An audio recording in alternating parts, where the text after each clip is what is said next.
colorful map, hold shift, but those walls, again, for every single map, it's not too much, right? But just a little, like, center point where it just can change the, situation. Yeah, absolutely the case. Well, we'll take a look at it. This is another one of those maps, and Brittany had talked about this. Taking the ability of wall jumping to stop yourself from mantling and getting to those higher grounds faster. I will say this is one of the maps that I got a chance to play yesterday, and I did feel the benefit of bouncing off of things to avoid that mantling mechanic and that animation to try to get you into the fight a little bit faster. That mixed with dexterity, your ability to try to zero in and center up a little bit faster too, really does make that elevation and that high ground battle a little bit more, I would say, feasible for those that find themselves on the low ground battling against it. I love that you say that, because it really just tests the player to, like, kind of, do you want to cover, cover versus mobility type of mindset, right? Yeah. Moving around this map, though, you can see here pros just utilizing, again, that M8A1. And for AR players, for these height advantages, for those power positions, it's really useful to climb up in those high ground, and take the high ground and slap it down on the map. I think the other thing that's really interesting, and I did see kind of looking over the shoulder TP yesterday when he was doing his test, you see a couple of spots where you have like this natural built-in heady, as we call it, where you get like that competitive edge where you're just barely over a piece of that center kind of obstacle terrain. But your ability to bounce kind of eliminates the power position of the low ground, kind of medium ground headies, because you can just bounce up over, get a better look at the player behind that cover, and actually take an advantageous gunfight. So it's, again, just really interesting to see some of our more experienced players try to utilize that mechanic to make fights that feel, inadvantageous a little bit more neutral. Love that. Love that. Samir too, utilizing the Scout Pulse. Scout Pulse got a little information there, but hey, shout out to Elgato, Share the Wins, the official creator gear for Call of Duty Next. Thank you so much for supplying us with all of your gear. And this is one map I will say you kind of see a couple of players will, re-identify the usage of doors, which is something that the devs have really kind of put a lot of focus into, the more automatic style. Something we saw a lot of more in like Black Ops 4, things of that nature, where you don't just get those single doors that you have to pop and burst open. Now you've got these more automatic style doors that you can shoot, create a longer line of sight than you may normally expect by looking at the different central point of interests. And that's another one of those things that, again, you continue to build on what's been there and where the game continues to mold and morph as we move forward. The doors, that was quite, annoying bashing through it. So yes, it automatically kind of opening up for you as you walk upon them. But here on the forge here, going up top, you see Samir kind of controlling this lobby observation area, but being very comfortable, full streak out, and also just kind of flying around the map with these specialists. We love to see him. He's utilizing the Enforcer specialist, just allowing extra health regen and also movement speed. Another thing that, kind of I want to just turn your attention to as an audience member, those that are, more familiar and kind of got Omni movement underneath their belt a little bit faster, you'll notice that there is a bit of that buttery slide movement that I was about to say. Like, we're used to seeing it from just a static jump into slide. You can get that same momentum little boost off of a wall jump. So, that's another opportunity to kind of build on the movement that's already existed. And if you're looking to dominate every game, make sure you check out Origin, the official gaming PC and gaming laptop for Call of Duty. Whether you're at home or on the road, check out Origin to keep yourself in there, gaming, grinding, gunning. He's not even using his streaks. He just wants to, at this point, maybe get a nuke. Samir, he's a competitor, plays in World Series of Warzone. And look at him now, just continuing on, going. And you can see, too, every kill he gets on the right-hand side, quick regen, tech, sprint speed, movement speed. Getting those indicators, letting him know he still has his perks. Yeah, it's just another one of those things, too, that the indication of, like, the UI, it continues to grow. I noticed this yesterday. You start to see, like, the who is targeting you, who did damage to you. A little bit of a boost now because you also see what you've been affected by, whether it's a UAV or a recon pulse. It's just really cool. There's no shortage of information on the game. So whether you're somebody who is experienced with Call of Duty or looking to jump back into it or play it for the first time, you're never really amiss from knowing what's happening on the map. Almost a turn on for Samir, which would have gotten SMG players across the world giddy, but not quite there. And he'll jump back over to the M8, try to get that burst weapon online.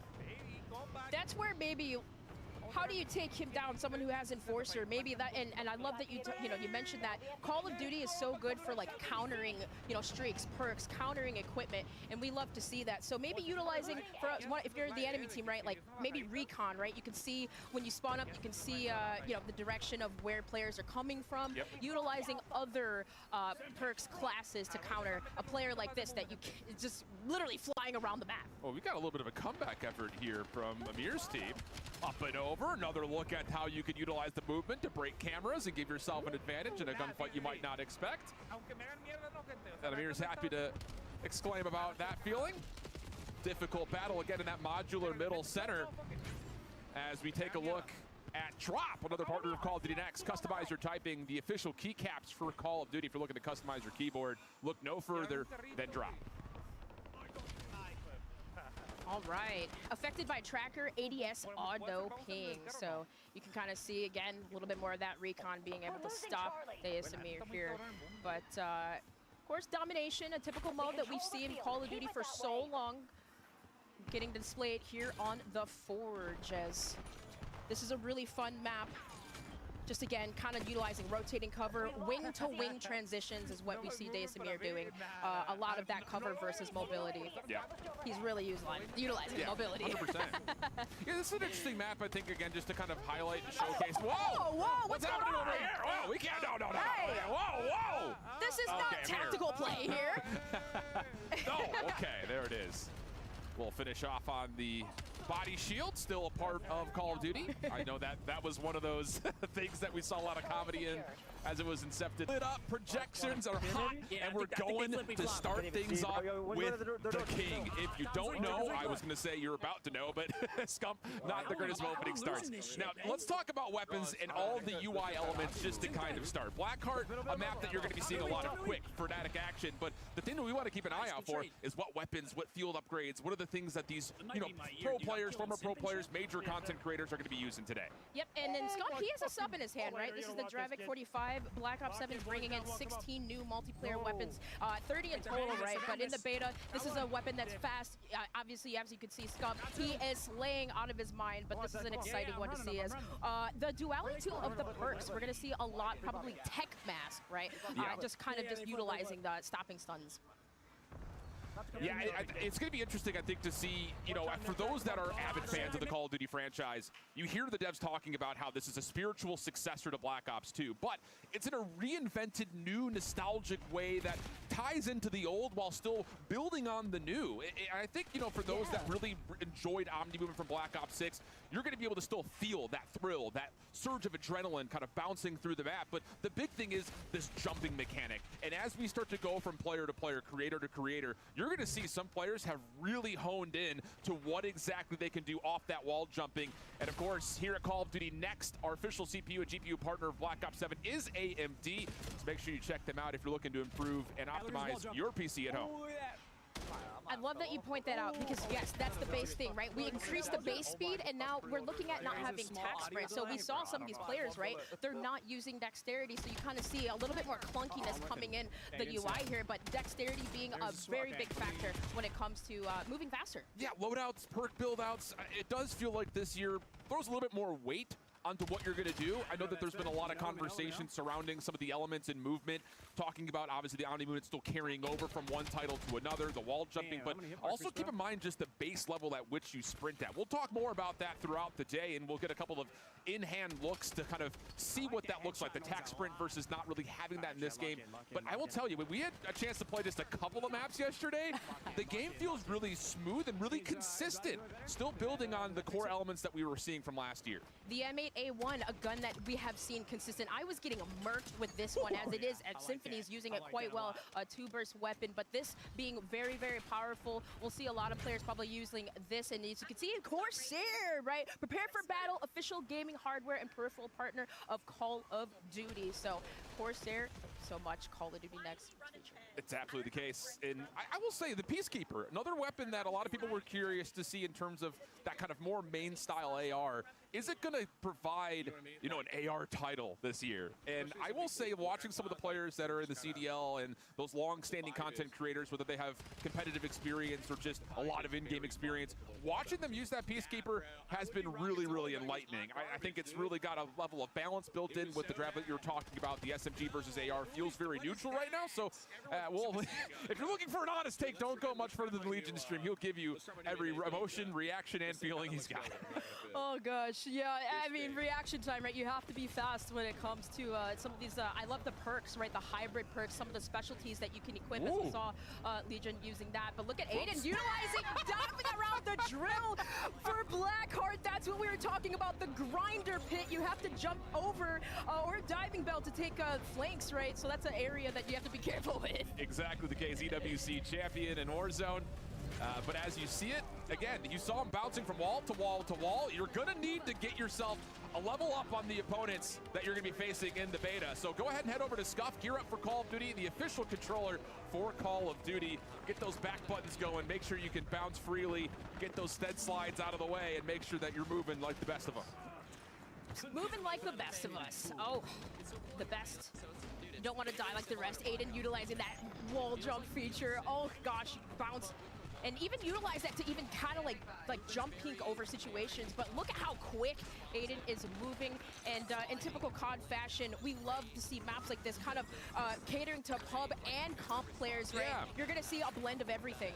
And we're going to talk a lot about the map design and hear specifically from the designers themselves later in the show. But I think one of the things that old school Call of Duty players are going to recognize nearly immediately is the reinstitution of a lot more of that traditional kind of three-lane style map. This one in particular is exactly that. It feels, you know, in a way that you can get from lane to lane very quickly. It's got a nice central area, a couple of decent POIs where you find a lot of the engagements that you're going to get. And like you mentioned, it's not small, it's not large, it's just that perfect little middle ground of building in that balance of finding good engagements while at the same time still being able to feel like you can finesse your life and extend possible score streaks like we're seeing here for Anna. In Call of Duty history, the maps is the most important thing, and I think for these players, they're looking at that. Like, do we see 3 lanes? Like, you know, do we see kind of like height advantages, disadvantages? And, well, even just to kind of the central drill area, there's a lot of fights that do take place that are close range in here. And, yeah, something like the Peacekeeper, having that weapon that you can take medium to long range fights, but also close range. Peacekeeper's a good one, and the Dravik has been a sub that we've been seeing quite often. FIFA just dropped. This is quite the lobby right here. Legion, Swag on the other side, getting FIFA down, but you know that FIFA is going to bring some energy, and yeah, he's trying to bounce from wall to wall. And that's the other thing, and you'll notice as we start to see the gameplay more, I really want you guys at home to lock into it. 3 jumps is about as much as you're going to be able to pull off, but it does decay over time. That first jump feels like you're on a pogo stick. The second one feels like you're just on a little bit of a grab boot type situation, but the third one does kind of sit, you know, in this world of, okay, you kind of fall out of the sky. But that's map number 1 for the most part. Stephanie going to kind of finish off on her lobby here. And I will say, I think as you've seen so far, our show is really dynamic. And this year, it takes place in Lottie Chris. Thank you so much as we jump back into Blackheart and back on board with T-Dog. He's feeling himself. I talked to him a little bit yesterday after they did their tech chest, and he's just like, brother, I don't know what it is about this game, but I feel like I'm him. Yeah, like, it's so smooth, right? And I mean, you can see him displaying that. But one thing that I think we really need to highlight is the overclock feature, right? We get this extra overclock feature, which basically allows you to upgrade your equipment. So like you have a stim shot, right? You can overclock that and essentially make it last longer or debuff you know, anything that comes your way. So it's pretty cool that we have that feature and buffs equipment. And we'll point you know, your attention to it as we go, because yeah, the field upgrade is really interesting this year. We're bringing back things like active camo. Of course, trophy systems are still in place, which I know a lot of players that are looking to play more of that competitive style are going to really enjoy the fact that the overclock gives you more deletion of incoming utility. That's great news, but we'll see some camo play, I'm sure, come through. You also have things like drone towers that are going to be placed. It's just a lot of extra flair that I think that is building upon, again, some of the core successes that we saw for Black Ops 6. And how about this? One of the score streaks, the Gravekeeper in play, or Gravemaker, pardon you. You can see through walls with this thing and actually still shoot through them. So cold-blooded might be important for some of our perk masteries this year. Oh yeah, the perk masteries and all the combinations that you can utilize, but that is so amazing to see that in action. For the first first time really here at Call of Duty Next. Big Cartier kind of just going around this drill yet again. This is devastating. You don't want to fall off that ledge. But Alan, I'd love that you point that out. Only 3 boosts essentially-ish that you can utilize, but still going on with that stim and slaying out here around the diving bell side. Clean. Ooh, can we keep it going? Let me see another one of those Gravemakers come on board. Let's stick here, Ops team, because we're seeing some gameplay right now. And I'll tell you, we're going to see some pop-off moments with the movement and almost a moment right there. Again, just a little jump, and then you find yourself near a wall. You can essentially boost yourself a little bit higher. Really awesome to see that level of elevation be added into the mix. That's not his dog, but you don't want to pet that dog. Oh my gosh. So with that too, kind of like some of the hybrid perks, right? Support, offensive, you can gain both today. I know all you Ranked Warriors CDL fans just inched a little bit further forward in your seat to see how exactly Hardpoint will play. And we're taking a look at least at Arctic Gamer for right now, and their team is dominating, so he's just going to hang out, try to get some of the sniper gameplay going through here. So with this, I will say, I played Toshin yesterday on this mode particularly, and just, you know, I got to get into my little CDL roots right here. I think this map is going to be viable. It feels super awesome. The points are dynamic. They feel like they're really balanced in terms of location, position, how you spawn around them, how spawns move. Everything feels really, really solid. I'm glad we're getting our first taste of Hardpoint on this map. And on Toshin too, we saw a little bit of VS Recon there, a little sniper play coming into action, which is a very, very, you know, feasible weapon here. But around the alleyway, Aiden does get sniped by one. And well, I love this map on Toshin. It's a lot of mixed spacing that we see here too. Yeah, and I think it's just, again, how you utilize some of these high ground positions, watching over Hardpoints. This is P1 right here. You do have those windows that are on the other side. It feels like a power position, but the thing about it is you can bounce off that destroyed train, still get a look into that location, and try to at least battle up against it. So it doesn't feel as dominant as other high ground positions had in the past. I think there's also just a really good balance and design of talking high ground to high ground. It just, everything feels very level and neutral when it comes down to how power positions would normally feel versus what we're getting in this game, thanks to how the Omni movement can be combined with the wall jumping. Yes, in the park, in like market areas, you see those windows which do promote a lot of, you know, upper level fights, and then, you know, lower level, you can have submachine guns go at it on the ground level. So those ARs, as you'd mentioned, getting set up into those power positions. We see Aiding kind of cleaning up the rest of this hill time. He does fall to a nade, but nonetheless, Scout Pulse, I want to point that out. You know, you could basically use that as an advanced UAV if you overclock it twice. Yeah, that's the other fun thing about it, you know, just kind of hearing the inside information about it, but seeing it in application is different. You know, the overclock system is going to allow for players to really customize their experience, not just in how they build their loadout, but how it affects your team and just the lobby in general. As you're seeing, the UAV reveals are coming through right now for Aiden with a Rhino in play. So in terms of a possible comeback, this is looking pretty decent, going from 1 to 2 pretty smoothly and having an idea of where the spawns are going to be. Aiden's just locking down the OBJ. Well, Herman Miller Gaming is proud to be the official chair partner of Call of Duty Next. Shout out to Herman Miller for supporting us and definitely keeping us locked in here during Next. Chairs are elite. I mean, absolutely elite. Important. No bias.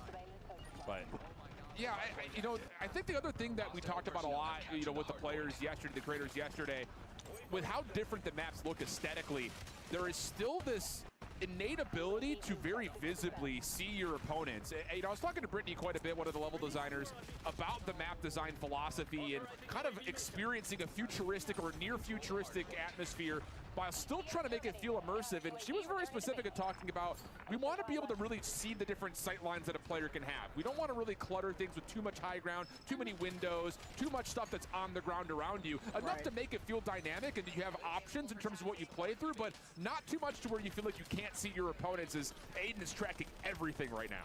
But those, I love that you point that out, because the derailment structures, right, as Aiden was shooting at an opponent, you could see those broken structures really do work as vantage points for cover. So Brittany, yeah, it's a great job at just kind of like mixing the two, and with the vertical sight, the vantage points all around these alleyways, there's just so many ways you can cover too, as well as those open mixed areas. Yeah, I think that the other thing is, you know, a lot of these maps, if we look at 3-lane based maps, which again, there is an inspiration towards a lot of this, And as we get equipped for precision, Hamilton is entering the Call of Duty franchise space, the Special Edition Khaki Field Automatic. I will say we had some time to talk to the Hamilton representatives, and wow, it's cool. I actually have the watch on right now that was used in Interstellar, the Murph watch. Very clean, very comfortable, so make sure you check out Hamilton for that limited edition if you're looking to up your wrist game. But getting back to the point, you know, again, you've got these central POIs, especially in a map like Hardpoint. You see those interest points immediately, but how you connect between the lanes feels really smooth, really fluid, and again, doesn't feel like you're held back by trying to take these tight routes to get from place to place, which I love. And it feels like each map is like that, right? We saw Samir doing that on the Forge, right? Every single map, the map transition from lane to lane is so beautiful. And even if you are using something like the VS Recon, depending on what types of specialties and perks that you have attached to it, you can move very fast. And MZ, a reputable sniper by far for so long in the community, she's working it really well with these one-shot, one-kills. Looking clean, now off the spawn. Are we gonna see a quad feed? Come on, MZ, give it to us. Almost a chance for some collateral action. Whoa! And then almost to the pistol. She can't believe it. Almost absolutely tore apart the entire lobby. But yes, we do, MZ. We take those. Definitely some nice shots there. Almost through the wall, but we saw a little bit that earlier. Here we go. A little camo action. Ooh! Active camo, go behind them and hit a triple. I'm gonna line it up and like. Kind of hearing the hearing the strategies on that one. She knows exactly what she's doing here, but they are dominating right now. Another one goes down. Gosh, this is a sniper we have to try when we're on. You know, I gotta just reveal my position here on it. I know the community talks about it a lot when it comes to the competitive side of the esport. Are we gonna see snipers in the game? Feels like we should have a chance to see this one. But official pizza of Call of Duty is Little Caesars. If you're feeling hungry while checking out Call of Duty Next, feel free to get on in there. As we continue on with the coverage for today, everyone is talking about the new dog score streak, of course, and courtesy of Little Caesars, we get to see a little bit more with them as we sat down to talk to dog for a You know, does it really get that realistic? But that's something we've heard before. Hopping here on Imprint, this is also another one with an inner facility, right? You got a lot of these fights in the center part of the map, and then also those hazardous drops around the map, but also an inclinator that lifts and control, you know, lifts people up in those upper zone, snow zones. Indeed the case. And this is also an overload mode that we're seeing at the moment. And another thing to point to, that overload device has 3 different spawn points, and you heard Joanna talking about it, per map. They're set locations. But where it spawns may determine what exactly your setup and strategy is going to look like as you try to score, whether that be at the A or the B point. So really interesting dynamicism being brought into this new game mode that I think, again, fuels that competitive spirit that we're all looking for. Yeah, indeed. And yeah, some of the spawn points and the fact that, again, that it does rotate around the map, it really kind of just allows you to set things up here. But an extra shout out here to Monster Energy, Unleash the Beast. Head to callofduty.com, callofduty.monsterenergy.com, excuse me, to see how you can earn bonus in-game rewards. I'll tell you, I am a Monster fan, and I've been picking up that no sugar white Monster, and yep, there are still beta rewards being pushed onto those cans, so make sure you get you some immediately. Another one of those spots, again, that overload device. Some of you might be wondering, what happens if you fall off the map with the device? Well, there's no like cheese in terms of possession. It'll just pop right back up to where you fell off the map, so you don't have that stall tactic that can sometimes be used to give yourself a bit of a competitive advantage if you find yourself up like Stephanie's team currently is. Yeah, some of the players had a little play test of that and trying to throw it off the map and realize, okay, we can't get set up on reset. We have to play from this awkward position. So that really does force some of these players to, you know, really rethink their strategies. Absolutely the case. So again, keep your eye on it. As that overload device, we also notice that as you either capture it or have it in possession, rather, I should say, or if the enemy does, an outline will reveal your position. So it's something, again, to kind of keep in mind in terms of what am I actually doing? Where am I going? How's my team setting up around me? That level of intel gathering is constantly there as you're playing off of the objective. So that's not unfamiliar, I think, for a lot of modes in the past that are possession-based objectives. So something to keep in mind as you experiment with this new competitive mode. You also see where exactly that next spawn point is going to be for the OBJ. So again, there's things to kind of keep in mind as you play. And as you continue to look further in towards the beta, make sure you shout out and take a look at Polaris, the official Call of Duty off-road vehicle partner. Now, kind of you see Stephanie here. They did have a 5-0 lead, and that red team just kind of inching their way back in, as you can see, because You know, with these minute left here, kind of just seeing how much time that we have before the sides are switched, or if should that need to happen. If we didn't already, I know we're kind of jumping into these games that they have started, but you can kind of see there does create an opportunity for teams to come back. Plus, with that Omni movement and utilizing it, how quickly they can get around. And you also see just on the UI right here, Stephanie's able to find a nice two-piece. That yellow outline revealing that, yep, she is indeed being hunted out. Can you get to the goal in time? Sure can. And another kill to go the way of Stephanie for a 6-2 edge in this particular game. Overload is looking solid. I'm loving it. Xfinity, if you are a partner or at least using them as a provider, Xfinity customers can get early access to the Black Ops 7 open beta. Let me say that again for those that may not have heard me. If you have Xfinity, you get early access to Black Ops 7. Make sure you go and sign up, though, at xfinity.com/rewards. Pointing out some of the extra perks, streaks, equipment that we're seeing in the game here. We do see, you notice in Overload, EMPs being utilized as well as ammo journey and some dope mastery camos to unlock. Let's take a look here. It's co-op. Molten Gold. Yes, these are co-op campaign mastery camos. Literal drip. Molten camo. Molten gold, that looks so good. Moonstone as well, this is awesome. Might be one of my favorites in the game, Moonstone. The Treyarch weapons team has really pulled out all the stops with these mastery camos in Bo7. Chroma Flux. I'm loving the sort of star details on the handguard as well. There's so much going on. Guns look incredible. And of course, obviously for all this stuff, like global progression works across every single mode for the first time. So you can earn this and still be leveling up 1 to 55. It is huge.